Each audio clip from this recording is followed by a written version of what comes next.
Hello everyone, welcome to my channel.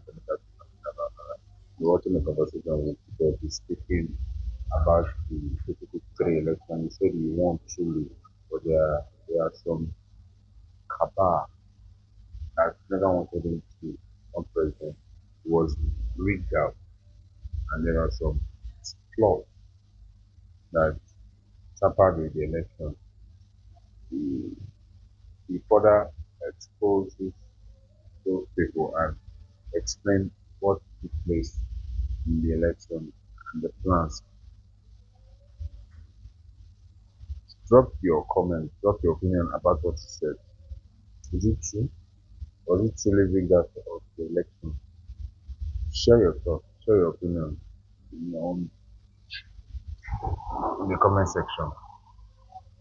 And please endeavor to subscribe. Don't forget to subscribe. Don't miss anything. I'm concerned, I have run election for the office of the President of Nigeria and won. But the system decided otherwise. And they know it. I listened to some of the speeches at the ADC convention and comments from the bigwigs, including that of former Vice President Atiku Abubakar, who said if he gets the ticket, this will be his last attempt at the presidency. If the delegates elect him as their presidential candidate and he decides to pick you as the running mate, will you accept? Well, at this stage, we're not at that stage. Atiku, like I've always said, is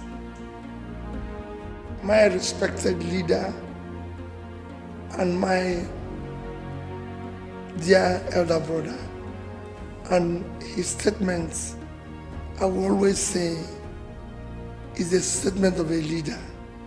And you look at what he used, if. Naija Unfiltered on today's edition of the program is His Excellency Peter Obi, former governor of Anambra State, former presidential candidate of the Labour Party, and right now a chieftain of the African Democratic Congress. Your Excellency, good to have you on the program. Thank you. I'm happy that today I'm honoring this long, disturbing invitation to be part of what you're doing. Thank you very much. We appreciate you and we appreciate your time. Thank you. All right, let's start this way, Your Excellency. The ADC just concluded its convention and congresses, and then INEC, of course, didn't come to monitor it. How did it go, and what's your take on the convention? First is to tell you that, just like you said, I'm happy that the Congress, which culminated to convention, had come to an end. And what it represents is what can come out when people come together with commitment and resilience to do what is right. And that's what happened. And I'm happy it's come to conclusion. Yes, INEC didn't come to monitor it, but they were notified. The law didn't say they must be there. He said you must notify them. It's like so we notified them. They're duly notified. They know it's happening. Whether they come or not, it does not in any way affect the outcome of the convention, which you saw that went very well. All right, before the Congress, we also heard about the FCT administration allegedly trying to block the party from using some government facilities, and of course, even the ones belonging to private individuals. What do we make of this style of democracy? Well, it's unfortunate.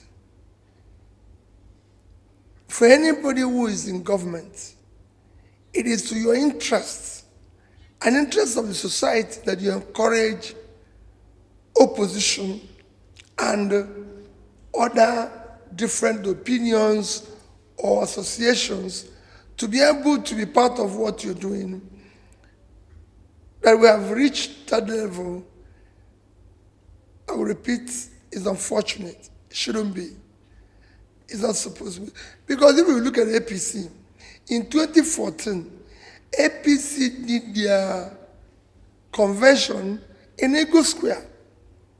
So the then government, led by President Jonathan, showed maturity and commitment to our democracy by allowing them the space to do the right, to do whatever they want to do, including criticizing them. But today, the situation is the opposite. They are desperate, doing whatever is possible to ensure the opposition does not exist. INEC's job is to protect our democracy and guarantee transparent and credible election. That's it. But we have an umpire whose ex-handle somehow has shown sympathy or apologies to the ruling APC. What do you make of this? Well, it's unfortunate. I'm not even looking at the tweet. If indeed he did that in the past and are choosing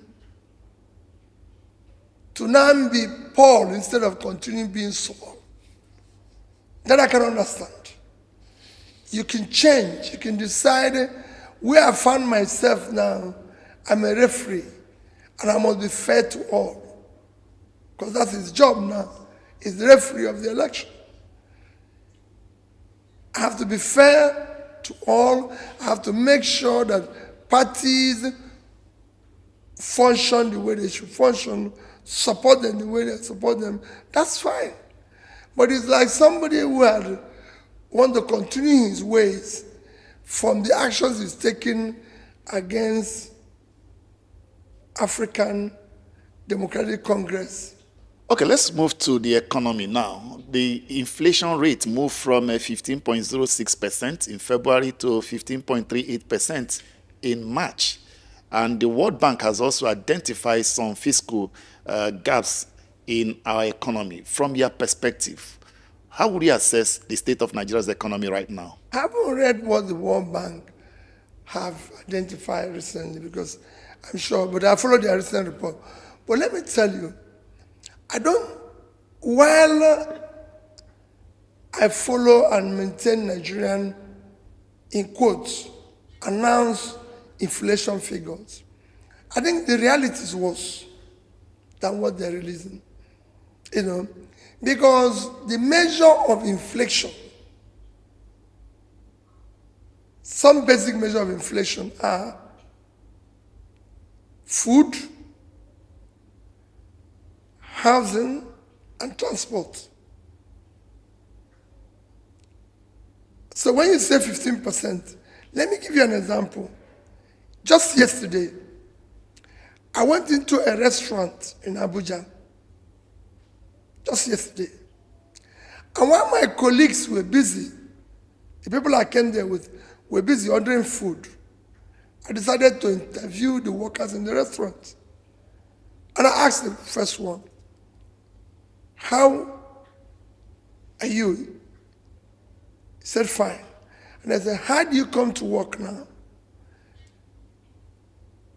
It comes by public transport.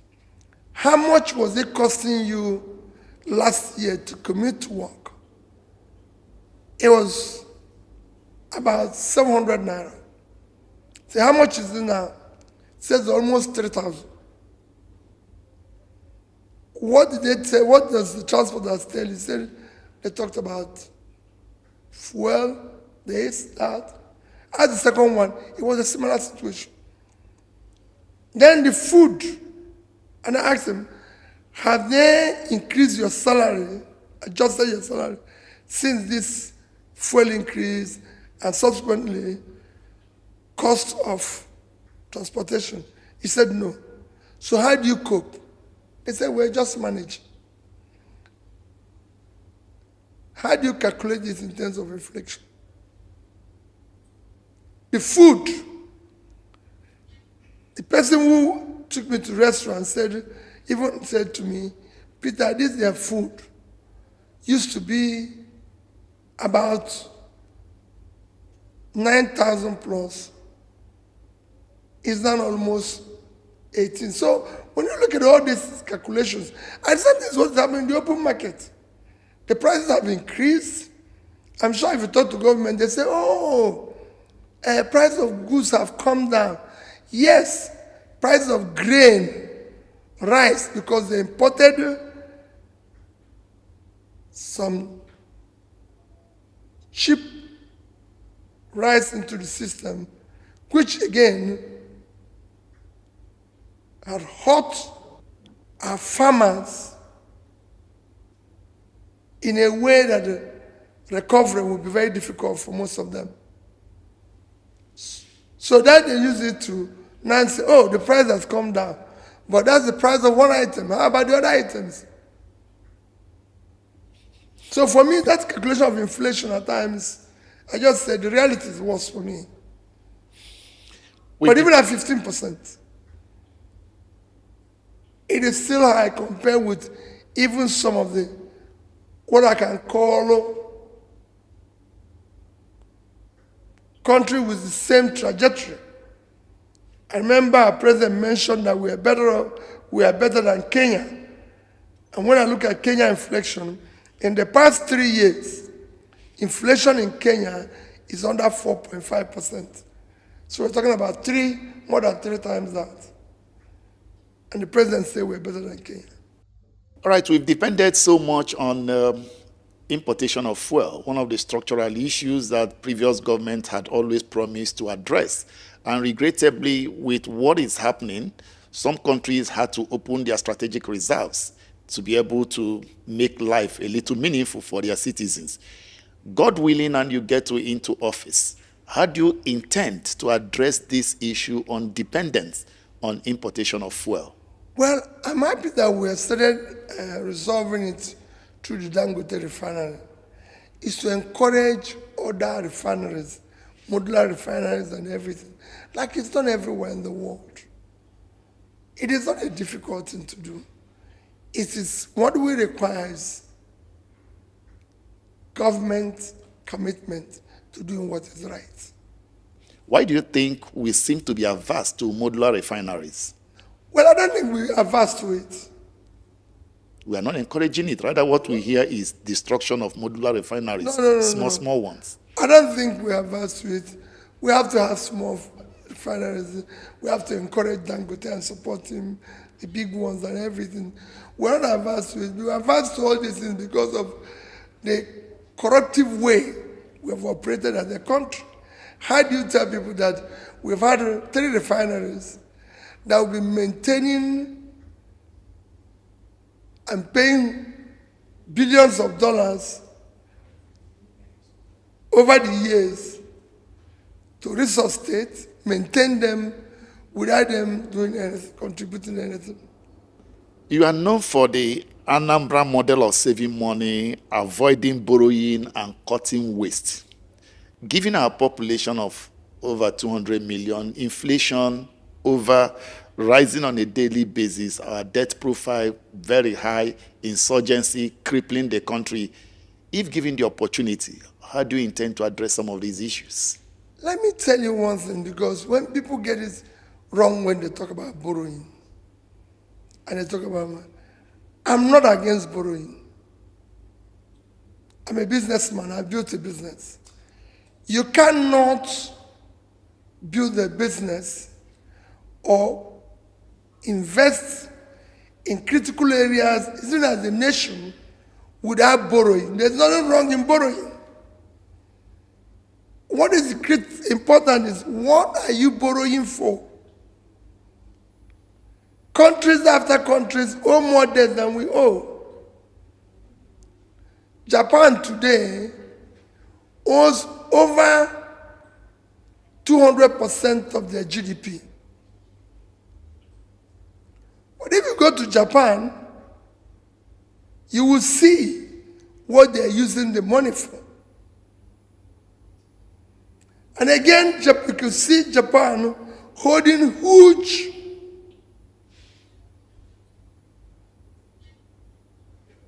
amount in US treasuries. So they are borrowing, not us only just borrowing. Singapore, which people sent to cite, I don't use it because it's a tiny country. Singapore debt is over 130% of their GDP. But it was all invested In fact, there's a law in Singapore, like in the most nations, even in ours, all borrowed money must be for investment. Once borrowed money is for investment, you get the value. But when you borrow for consumption, it's a different thing. It's a simple thing. It's like me and you now. I have borrowed to invest in this structure, which you rent for your business, and you borrowed your own for wine carrying of your wife. So the other one has been consumed. So there's no way it can come back to you. So we are not borrowing for, if you look at our debt, for example,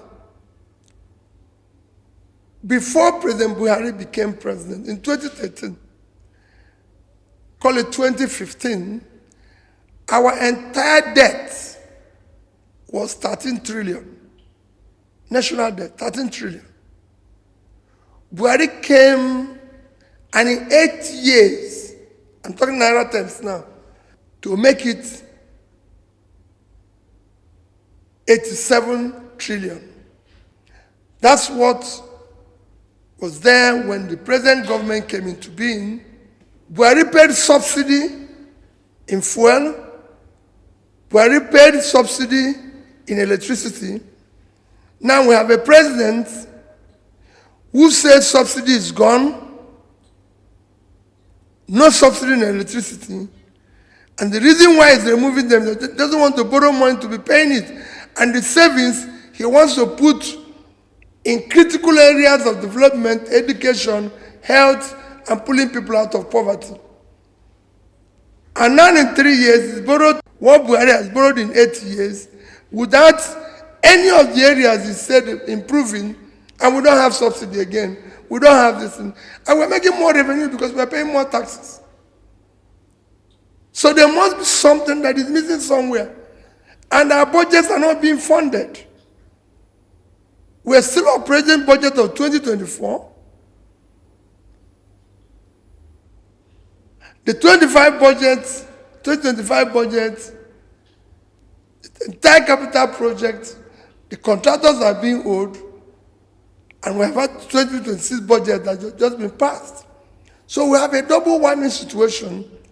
It's like when you say you have borrowed money in order to use it to build a house. Contractor who built the house was not paid. You are owing. So where's the money? Something's gone wrong somewhere. And what do you make us having running 3 budgets almost concurrently with nothing about the capital component being executed? It's unbelievable. It's a financial mess. The physical mess is unbelievable. Where do we hold the National Assembly in this direction? Well, you know, where we are now, you cannot say we have any institution functional. You know, the first thing somebody who is bent on creating chaos and anarchy does is to ensure that no institution works. All right, let's put the figures on the table right now. In the last 2 weeks or thereabout, we've had quite a number of persons killed, about 90 or thereabout. We've talked about 49 villagers massacred in KB, Kwara, Plateau, a story of the Emir of Gobia in Sokoto State, also losing his life, and people in that community finding shelter in the bush. In Kaduna, we had 5 persons who were kidnapped in the church, and so on. You don't need to bother with numbers. Killing is now a normal day thing in Nigeria. What do we make of the government? Well, first is to look at where we are. When this government came into being, we are number 8 in the most terrorized country in the world. Today we are number 4. And I'm definitely sure that we'll make number 1 if we continue in this direction. There's no way, because it's not being normalized. So no Nigerian even feels that killing people is something to worry about. When I'm our soldiers, our security men, and I'm being killed, and I'm being, you see when they kill one American soldier, or soldiers of other countries, you will see even giving them befitting burials and honor and everything. Our one is normalized now that nothing is happening. You just read the newspaper and see what it is every day. I said a few days ago that no country would be where we are without declaring a full war. Every other country would have declared war. But we choose not. Even those who are involved, when 200 people were killed in Niger, it took days for people to visit them.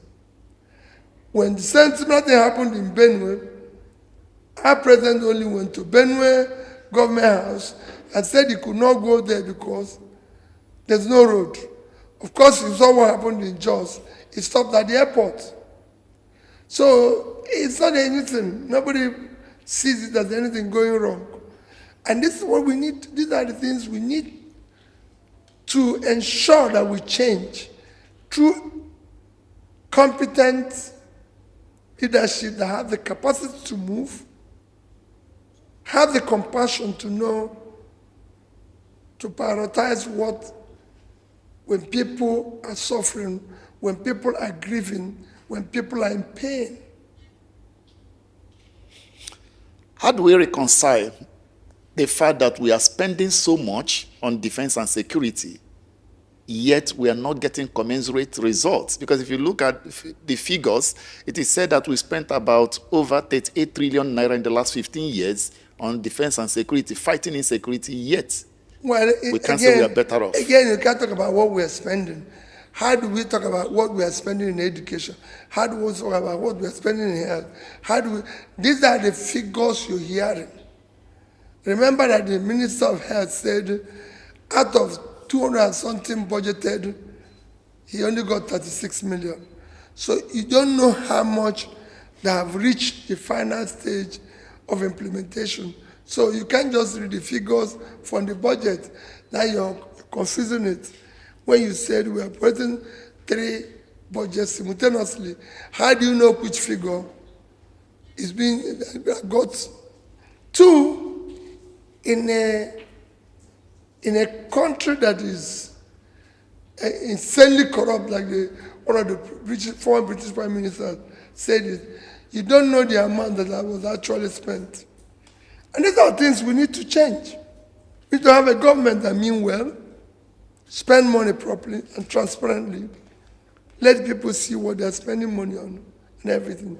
But one thing I can tell you is that these things can be tackled. You need a government that is decisive on issue of security. Because number one thing, a government has to provide security of life and property. You must be decisive. You must take action that people can see visibly and know that you're taking the right action. And the leader must lead from the front. I said it one day, I repeat it today. Where we are now, we're at war. And we must see the leader committed to it. We should have what you can call now war room discussing it around security every day. If we now have a bandit group or a terrorist group that possess anti-aircraft weapons and ability, and they are shooting down our aircraft, they have the capacity and capability to do that. So there's no way. That's why I said you declare war. You now know you're at war. They are no longer normal. It is a war situation. And there's no way a non-state actors can have those weapons, be stronger or more armed than the state. Something is amiss. You've always said that the North is Nigeria's greatest asset for agriculture. With 70% of Nigeria's arable land, food inflation of course, is over 14%. Now, how do you plan to solve these problems of insecurity and agricultural investment, knowing that farmers hardly even go to their farms again? Well, it's two ways. Let me say, I didn't say it's the biggest, I didn't say that our northern Nigeria is biggest asset for agriculture. No. Northern arable land in Nigeria is our biggest asset. It's far more important to us than oil. We can make more money from the land in the north than we make from oil. And it's very simple. And I can give you nations after nations that are doing so. It is not a rocket science. It's very easy. Today, I give it to the countries that are net exporter. I'll do a first world, I'll do a second world, and I'll do a third world. If you take Netherlands as the first world, the entire size of Netherlands is 41,000 square kilometers, including water. If you minus water, it's 33,000 square kilometers.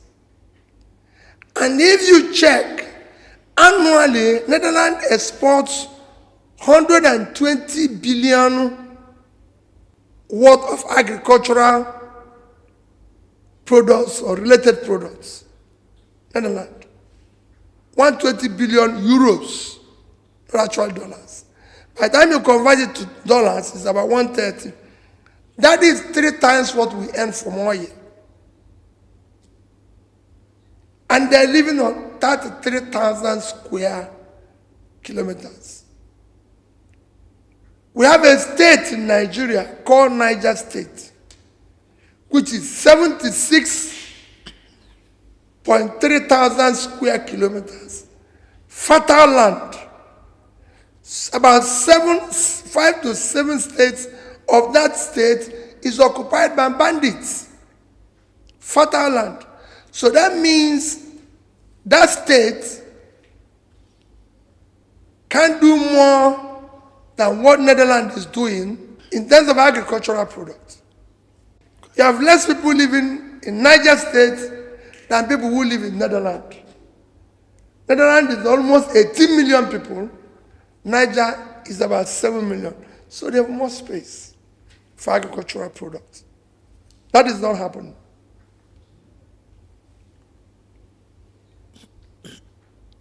You look at other states.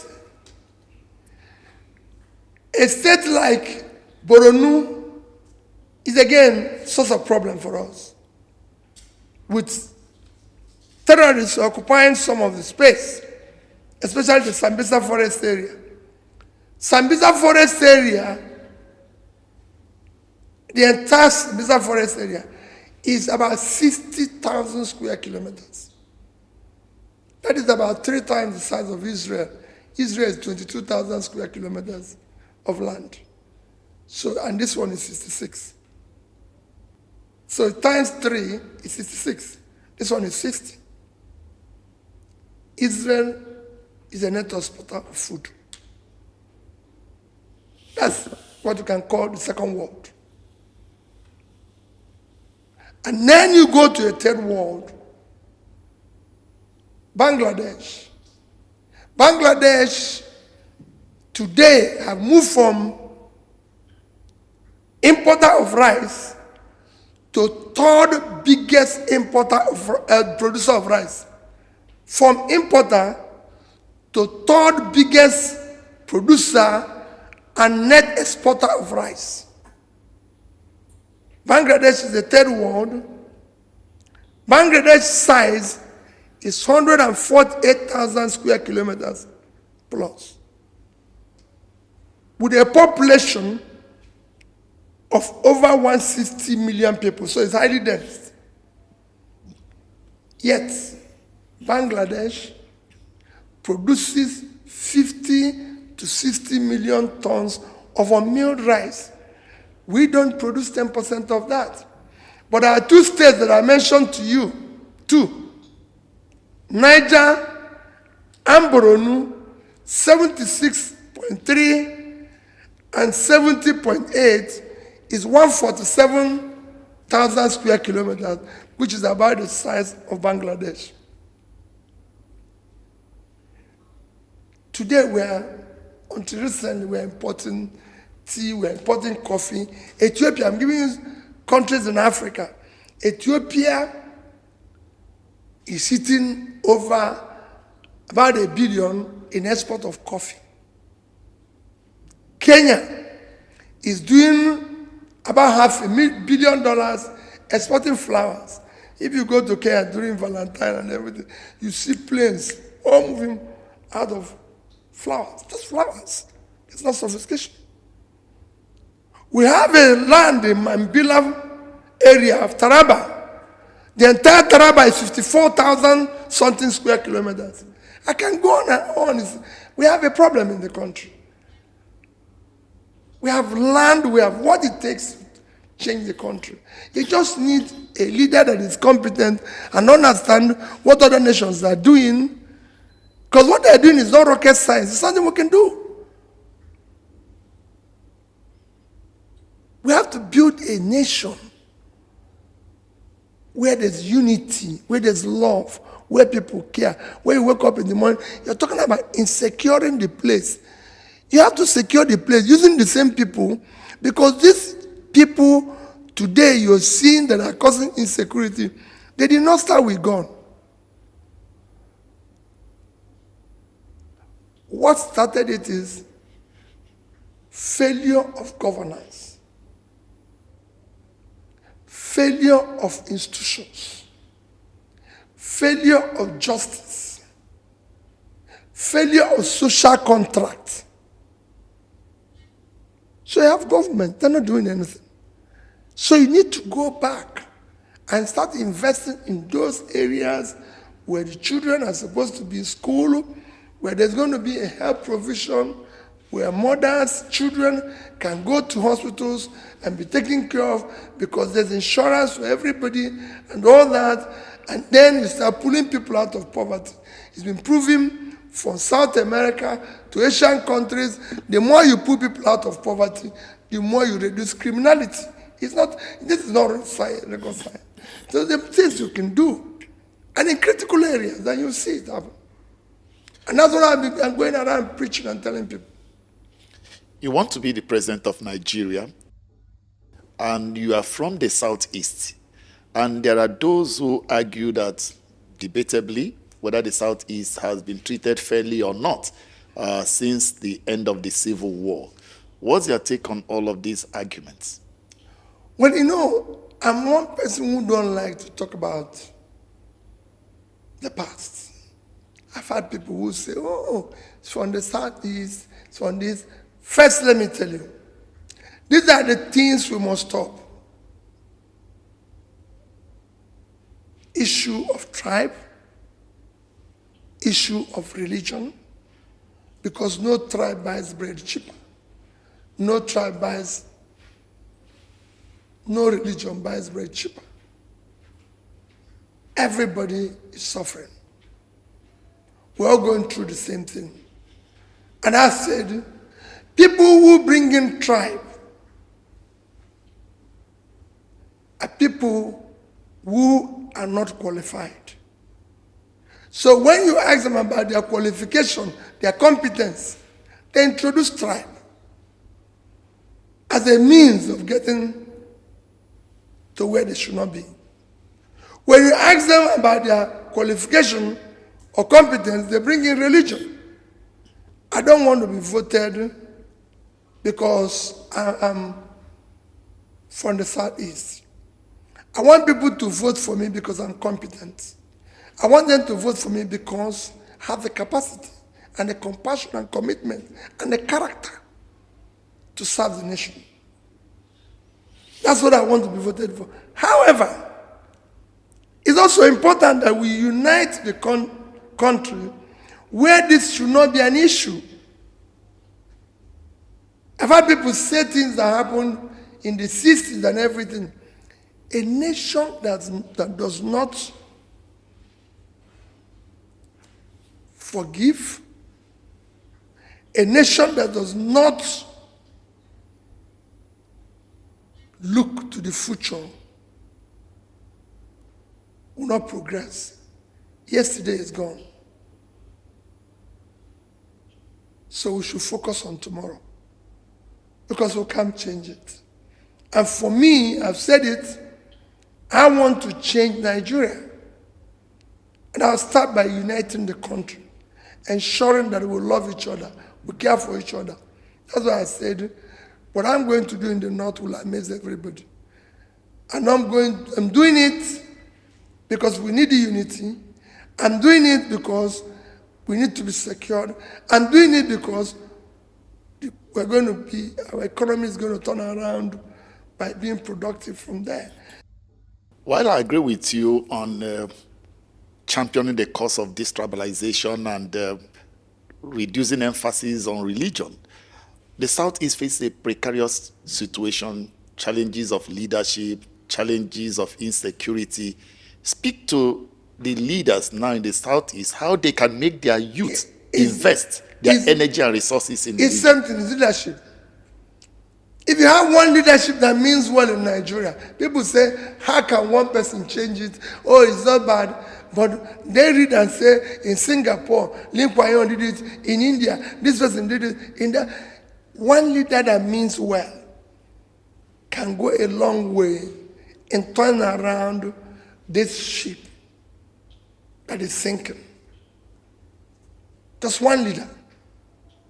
It requires a leader, let me repeat, a leader that is competent, a leader that has the capacity, compassion, commitment, and most important, the character. It's not a leader that goes and thinks, oh, when I get into office, I will change from fighting corruption, from reducing. When you talked about cost of governance, I tell you, I'll reduce it drastically. I've done it at subnational level. And I'll do it at national level, and people will see it. And I'll be transparent. People will see, if we're going to borrow money, I will first talk to Nigerians. I'll be communicating. As governor, I was speaking to people of Anambra State every quarter. I'm in radio and TV answering questions. As president, I'll do the same thing. I'll tell Nigerians where we want to borrow money, what we are going to borrow it for. So they know, because the money I'm borrowing will impact on them. It will impact on the future of their children and the society they're living in. So I must explain to them why we must borrow that money. And I'll cut costs. People will see it. You will feel it. Everybody. And it's not something, it's something I've done before. Easily. But there are those who argue that Anambra is a small state to compare to the Nigerian No. project. If you know Anambra, when I came there, whoever can serve, later I told me that this semi Anambra is difficult. If you can actually govern Anambra effectively, damn I can, you can do the work in Nigeria. And people keep saying Anambra is small. One of the best American presidents ever is Bill Clinton. Bill Clinton governed one of the smallest states in America, Arkansas. People saw what he was doing in Arkansas and brought him to the national stage and improved it. They said, how do they do it? Penny what? Pound foolish. So it's very simple. If I can manage 1 naira, I can manage 2 naira. This has to do with character. What people are telling you is that somebody telling you, oh, you can't fight corruption, can't fight corruption. It's not true. If you are not stealing, your wife is not, your children are not, you reduce it by 50%. And I said, is it not me that will approve what they will steal? You have to put your own before you another person will add his own. I will be in charge. And I'll tell people that you can stop it. And if you do it, to put you in jail. We must fight it head on. These are part of the problems we have that is destroying the entire system.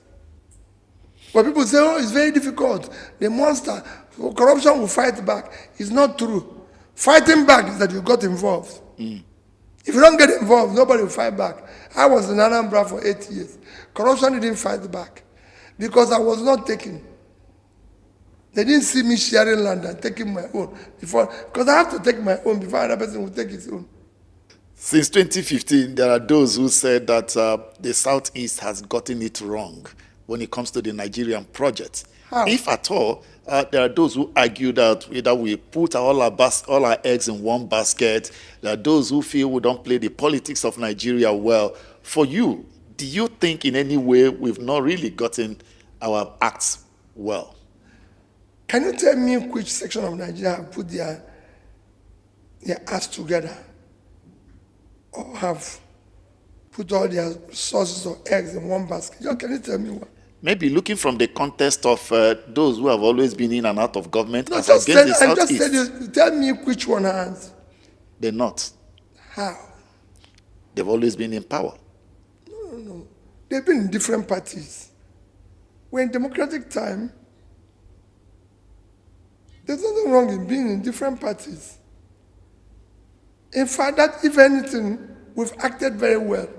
Don't let people who manipulate you when it suits them. Just tell me where you have one tribe or zone where you just go there, everybody is in one side. They put all their acts together. That is nonsensical. We're doing the right thing. And let nobody think because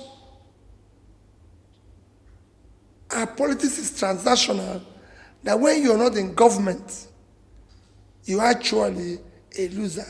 And what they tell you is that because they are sharing what are you sharing? We're talking about creating a level playing field where people's talent can match up the opportunity. If you create it here, nobody cares who is president. We only care here because it is a transitional government where wealth sharing is what is going on. I'm going into government to create wealth. That's what I've done all my life. When I was a businessman, I took a business from micro to small to medium, and was almost becoming a large corporation. Went into corporate world from small, rose up. When I got into government, I started doing the same thing. I started doing future savings, which is what is saving Norway today. No subnational government in the entire Africa, I'm not talking about Nigeria now, started what I started.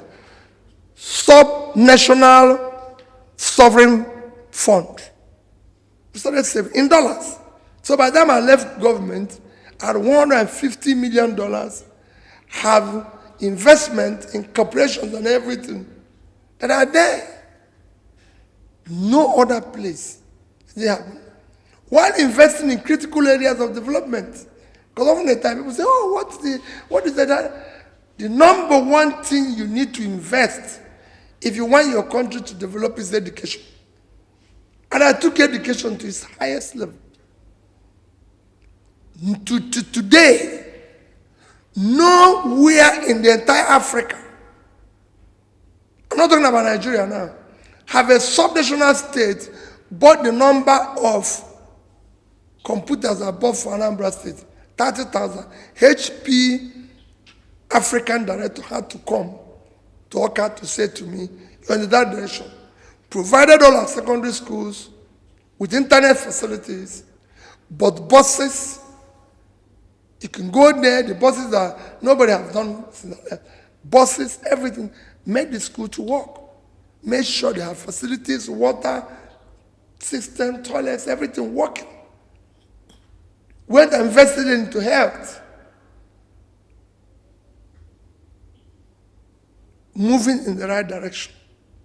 Your Excellency, do you genuinely believe that Nigeria is reformable? And if yes is the answer, why do you think so? Very easily reformable. There's nothing. Nigerians are actually so, I don't know how to put it, very talented, especially our youth, very talented, hardworking, they're very energetic and ingenious. And now they're going to the wrong direction because of lack of opportunity, the correct opportunities that are there. There are people that can run, they're very entrepreneurial. I've seen some young people whom I listen to,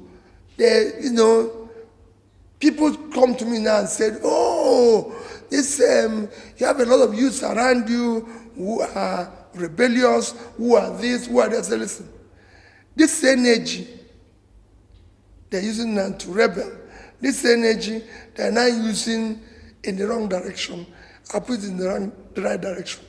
And they become stars. And they make money in the right way. I've seen people who are, they call them Yahoo boys. Yes, some of them are doing what is wrong, but I can tell you, that talent was the same talent India harnessed, and are today one in charge of technology.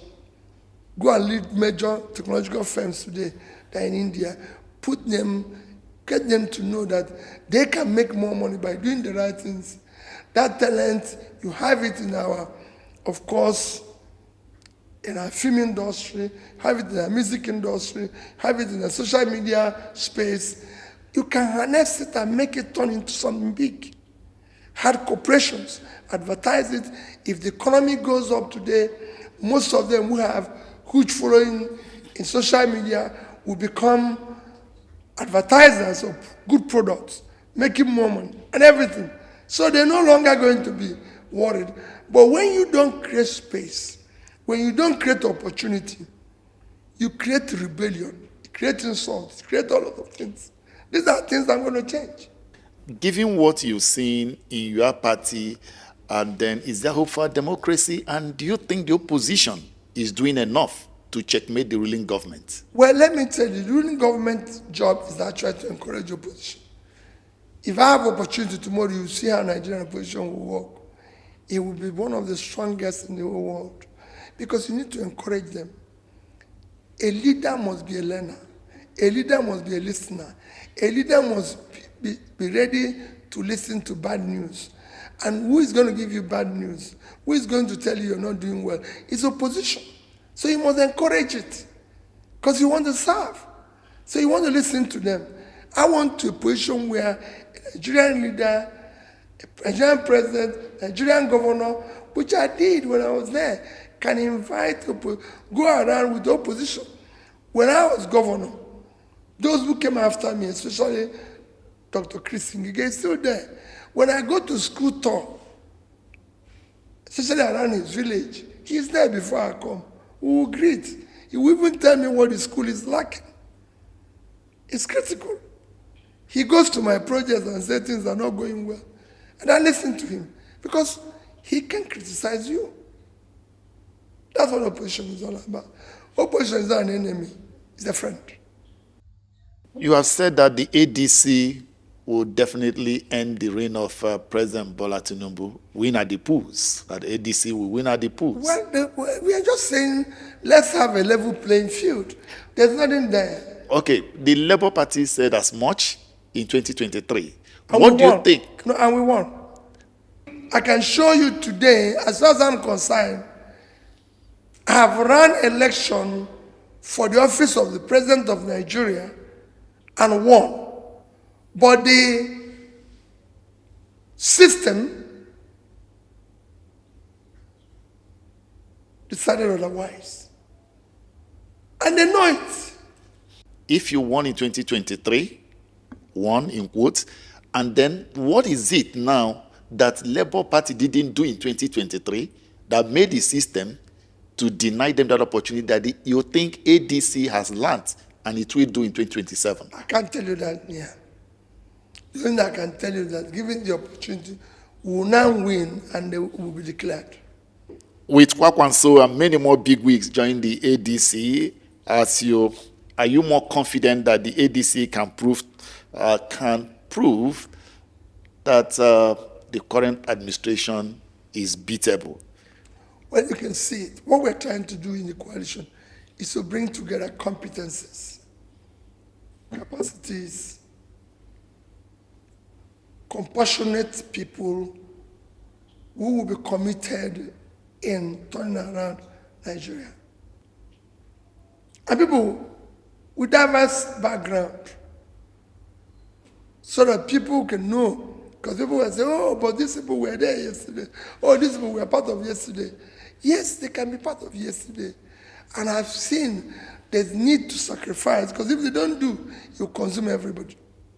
I listened to some of the speeches at the ADC convention and comments from the bigwigs, including that of former Vice President Atiku Abubakar, who said if he gets the ticket, this will be his last attempt at the presidency.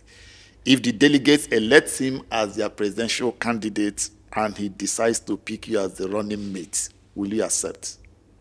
Well, at this stage, we're not at that stage. Atiku, like I've always said, is my respected leader and my dear elder brother. And his statements, I will always say, is a statement of a leader. And you look at what he used, if. So we can't say what will happen about tomorrow.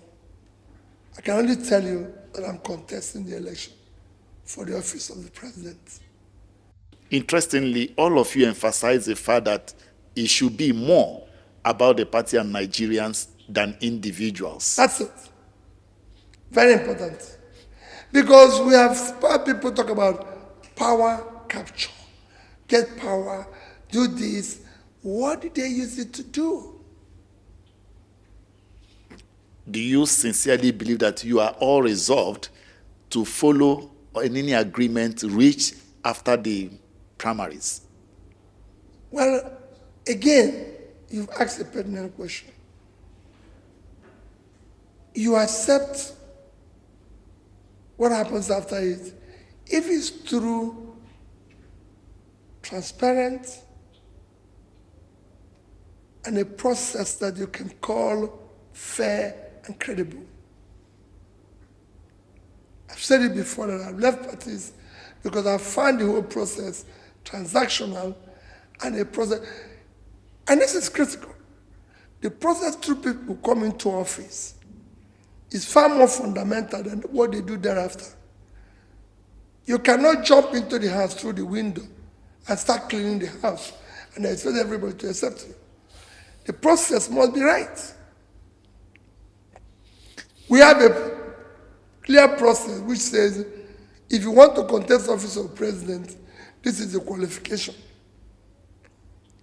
My qualification is out there for everybody to see. I'm campaigning based on that and everything. And I want to win the primary or the party select me based on transparent, verifiable process which is worth its place in a democratic environment. Not just that I want, okay, whatever it is, I want to be candidate. Your Excellency, jokingly, Nigerians say that the present administration even have SSA on P2B. So from the present administration to INEC to party issues, the court, the odds seem to be against their emergence as a candidate and president of Nigeria in 2027. On a scale of 1 to 10, can you rate your chances of being Nigeria's president in 2027? Well, while I will rate my chances, I can tell that what you're even saying, I'm going through worse experience than that. What is happening to me in Nigeria today cannot be described. I can't even tell it to people. Because you're looking to where people are probably the most investigated. They're killing all avenues in which you can make a living, deliberately so, ensuring that you are left with nothing. And again, doing all sorts of things to make life insecure for you. And above all, fighting to ensure that you do not emerge as a candidate of a party. For me, only making me stronger. Because I believe that I have to fight for the future of society. I do not wish anybody to go through what I'm going today. And for it, it's important for me to ensure that such a thing does not exist in a democratic space. Democracy must be something that the society is determined to bring about for their own development, to be able to enthrone government of the people, by the people, for the people. In the face What we have today is government, private government for some people, government by some people, and government for some people. That cannot happen. We want to create a society. I met somebody this morning who told me that his parents, when they finish paying his school fees, have nothing left. And here is a Nigerian who is from Southeast. He went to school in Minna, went to ABU University, went to America, and was given opportunity. And today is retired, having served faithfully, and is living well with his wife and family. We want that type of thing, where a child of nobody can get up tomorrow and say, I'm somebody, which is what most of us benefited from, but refuse to give it to other people. So you now see somebody who finished with a first class, looking for a job, looking for House of Assembly member in the state, looking for councillor, looking for local government chairman, looking for wife of the local government chairman or the sister to help them to get a job. That is not a society. We must have a society where people's talent, hard work, will match up the opportunity and be able to say this society, a child of nobody can be somebody without knowing anybody. Thank you.